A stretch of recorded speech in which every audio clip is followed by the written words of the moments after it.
Hi, it's Miss T again. In our last video, we talked about the difference between real and imaginary numbers, and we looked at subsets of real numbers.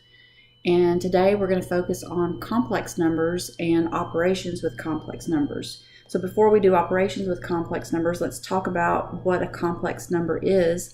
A complex number is any number that can be written in the form a plus bi, where a is the real part and b is the imaginary part. And since you can't combine the real part and the imaginary part together, that's why we call them complex numbers, because they have these two separate parts that can't be combined into one. Let's also remember that I squared is always equal to -1, and I represents the square root of -1. But anytime you have I squared that comes up in an operation with complex numbers, you always need to change it and simplify it to -1. And so we're going to start with just adding complex numbers, which is pretty simple. We're going to start with two complex numbers. I'm just going to make two complex numbers up.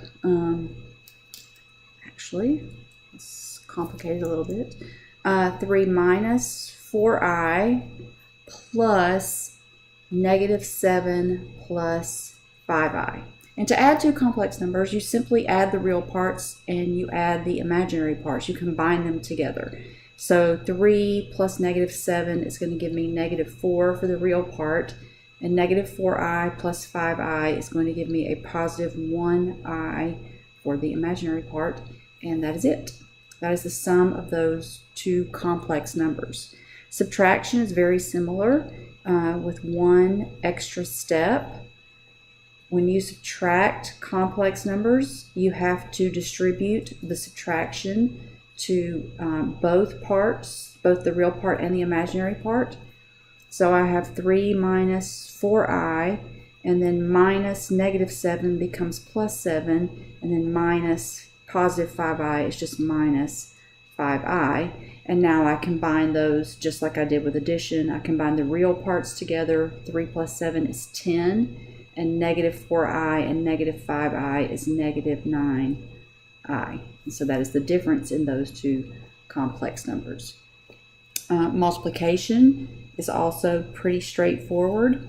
I'm going to take the two complex numbers, and because they have the two parts, it's very similar to multiplying two binomials together, and we use that method called the FOIL method.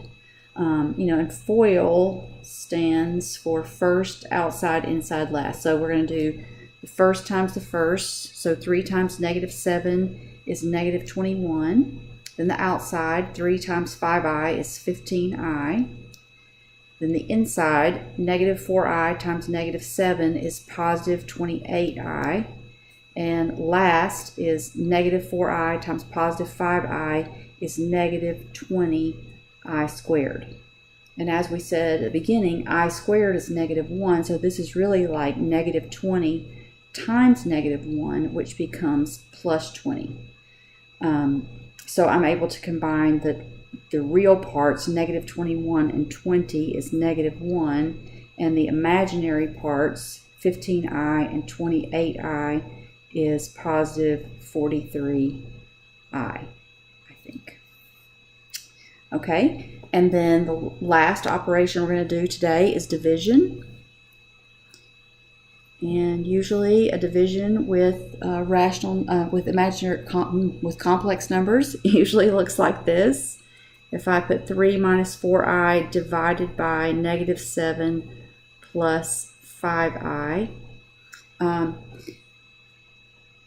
it may appear that there's no simplifying that can be done here, but what we need to do is get the I out of the denominator. That's like rationalizing the denominator, because I represents the square root. And the way that we're going to do that is by multiplying by the conjugate of -7 plus 5i. The complex conjugate, that's when you change the sign in the middle. So I'm going to multiply it by -7 minus 5i. And if you don't understand about conjugates, you'll see in a minute when we multiply what happens when you multiply conjugates together, or complex conjugates together. And as long as I multiply the numerator by the same thing I'm multiplying by the denominator, that's like multiplying by a special name for 1. And so the identity by the multiplicative identity property of multiplying by 1, I'm not changing the value of my expression, I'm only changing its appearance.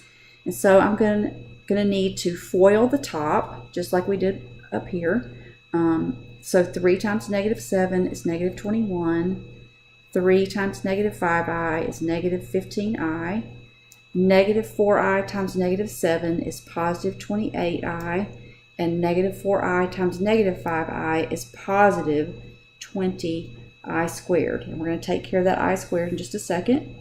Now I'm going to multiply the two complex numbers on the bottom. Negative 7 times negative 7 is positive 49. Negative 7 times negative 5i is positive 35i. 5i times negative 7 is negative 35i. And 5i times negative 5i is negative 25i squared. Now both of these I squareds are going to change to negative 1. So this is going to be like 20 times negative 1. And this is going to be minus 25 times negative 1. So this becomes minus 20 and this becomes plus 25.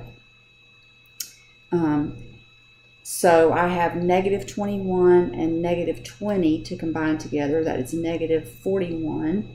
And negative 15i plus 28i is positive 13i. And on the bottom, what happens when you multiply conjugates, when you FOIL conjugates, the outside and the inside will always cancel out. That's what happens here. So you could actually skip FOILing and you could just do the first and the last if you know that you're multiplying conjugates together. So 49 plus 25 is 74. And so by dividing those two complex numbers, I have gotten that I out of the denominator. There's no longer an I in the denominator, so that is rationalized. Now, these types of problems are going to be found on the non-calculator portion of the SAT. So it'll be SAT Section 3, where you're not allowed to use a calculator, because a lot of calculators today will do the operations with complex numbers, and so they want to make sure you can do them without a calculator. So that's a question you don't want to, those are questions you don't want to miss. You can get those right because it's pretty simple operations. You just have to remember what I squared is, and to multiply by the conjugate when you're dividing, and to distribute the subtraction when you are subtracting. So I hope that helps, and I will see you next time.